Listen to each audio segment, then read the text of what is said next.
بسم اللہ الرحمن الرحیم۔ السلام علیکم۔ اس کا نام ڈاکٹر احمد تھا۔ وہ اپنے ملک کا معروف طبیب تھا۔ لوگ اس سے چیک اپ کروانے اور مشورہ لینے کے لیے کافی دیر تک انتظار کرتے۔ اس کی شہرت بڑھتی چلی گئی۔ اس کے ملک کے ایک بڑے شہر میں ایک انٹرنیشنل میڈیکل کانفرنس کا انعقاد ہونے جا رہا تھا، جس میں اسے بھی دعوت دی گئی۔ ڈاکٹر احمد کی خدمات کے پیش نظر فیصلہ ہوا کہ اس کانفرنس میں مقابلہ پڑے گا اور اسے اعزازی شیلڈ اور سرٹیفکیٹ بھی دیا جائے گا۔ ڈاکٹر احمد اپنے گھر سے ایئرپورٹ کی طرف روانہ ہوا۔ آج وہ بہت خوش اور پرسکون تھا۔ آج شام اسے خصوصی تکریم اور عزت سے نوازا جائے گا۔ یہ سوچ کر اور زیادہ آسودہ ہو جاتا۔ ایئرپورٹ پر معمول کی چیکنگ کے بعد فوراً ہی وہ ہوائی جہاز میں سوار ہو گیا اور اس کی فلائٹ شیڈول کے مطابق پرواز کر گئی۔ کوئی آدھ پون گھنٹے کے بعد ایئر ہوسٹس کی آواز سنائی دی۔ وہ اعلان کر رہی تھی، معزز حضرات، ہم معذرت خواہ ہیں کہ طیارے میں فنی خرابی کی وجہ سے مجبور ہو کر اسے قریبی ایئرپورٹ پر اتارا جا رہا ہے۔ ہمارے پاس اس کے سوا کوئی چارہ کار نہیں ہے۔ فلائٹ بغیر کسی دشواری کے قریبی ایئرپورٹ پر اتر گئی۔ مسافر جہاز سے اتر کر لاؤنج میں چلے گئے۔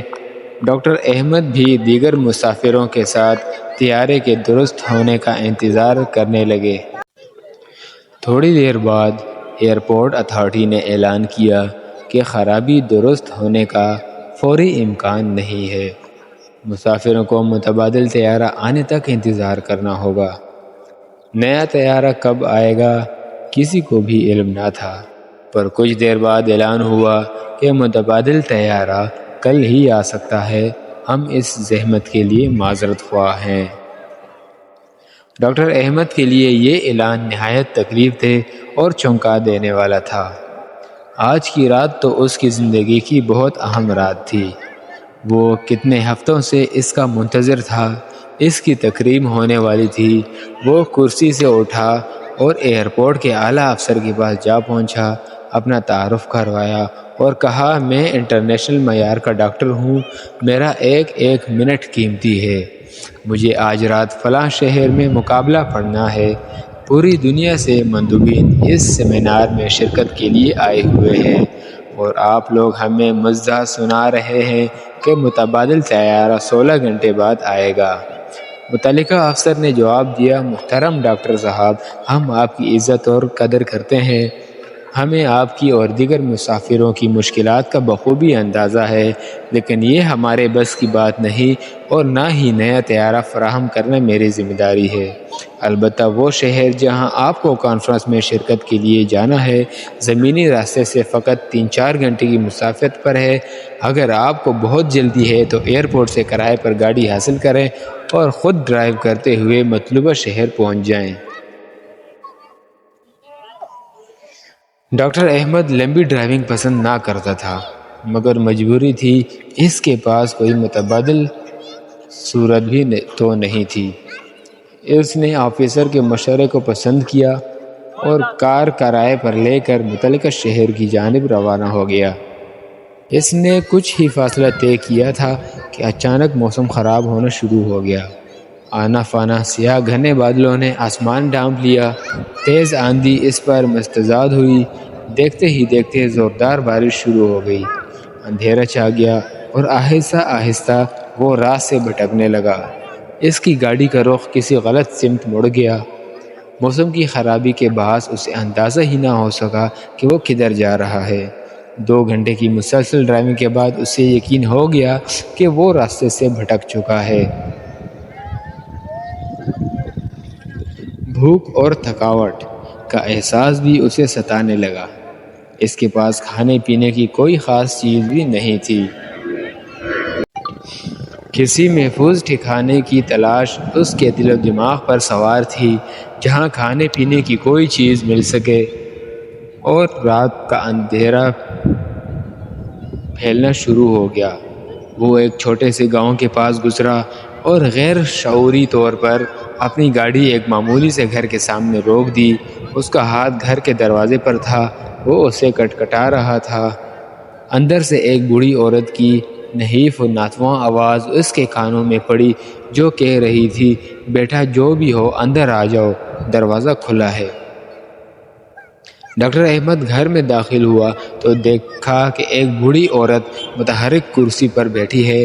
ڈاکٹر نے کہا، اماں جی، میرے موبائل کی بیٹری ختم ہو چکی ہے، کیا میں آپ کا موبائل استعمال کر سکتا ہوں؟ بوڑھی عورت مسکرا کر کہنے لگی، بیٹے کون سے فون کی بات کر رہے ہو؟ شاید تمہیں معلوم نہیں کہ تم کہاں ہو۔ ہمارے ہاں بجلی ہے نہ ٹیلی فون۔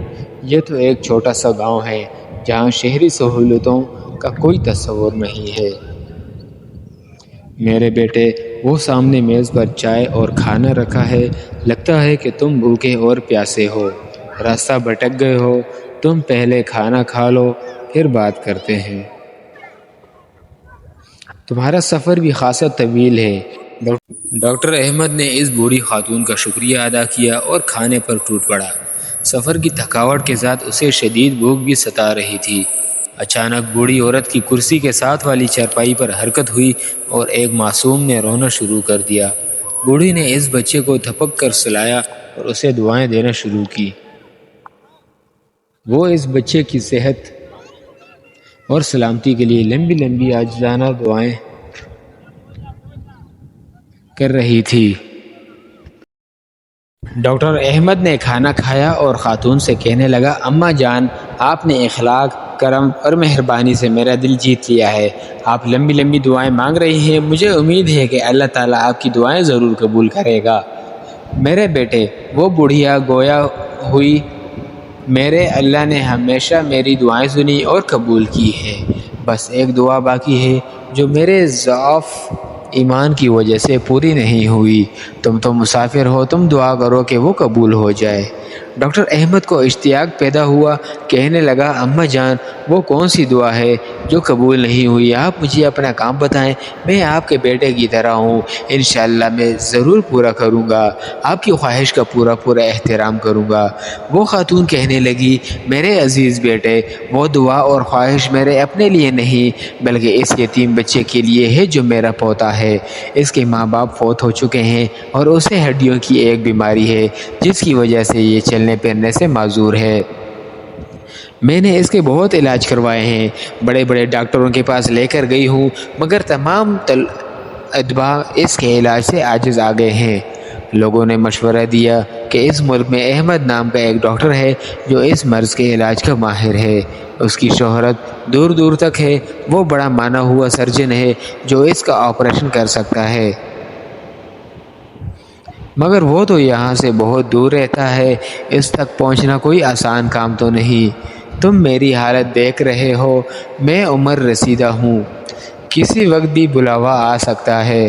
مجھے یہ فکر کھائے جا رہی ہے کہ میرے بعد اس بچے کی نگہداشت کون کرے گا۔ اس لیے میں ہر وقت اللہ تعالیٰ سے یہ دعا کرتی ہوں کہ وہ کوئی سبب پیدا کر دے کہ میں اس بچے کو ڈاکٹر احمد کے پاس لے جا کر علاج کروا سکوں۔ ہو سکتا ہے کہ میں اس یتیم بچے کو ڈاکٹر احمد کے ہاتھوں شفا مل جائے۔ ڈاکٹر احمد اپنے جذبات پر قابو نہ رکھ سکا، اس کی آنکھیں بھیگ چکی تھی۔ رندی ہوئی آواز میں اس نے کہا، اماں جان، میرا طیارہ خراب ہوا، پھر خوب طوفان آیا، آندھی اور بارش آئی، اللہ تعالیٰ نے مجھے گھیر گھار کر آپ کے گھر بھجوا دیا، آپ کی آخری دعا بھی قبول ہو چکی ہے۔ اللہ رب العزت نے ایسے اسباب مہیا فرما دیے ہیں کہ ڈاکٹر احمد خود چل کر آپ کے گھر آ گیا ہے۔ اب میں آپ کے پوتے کا اللہ نے چاہا تو پوری محنت اور توجہ سے علاج کروں گا۔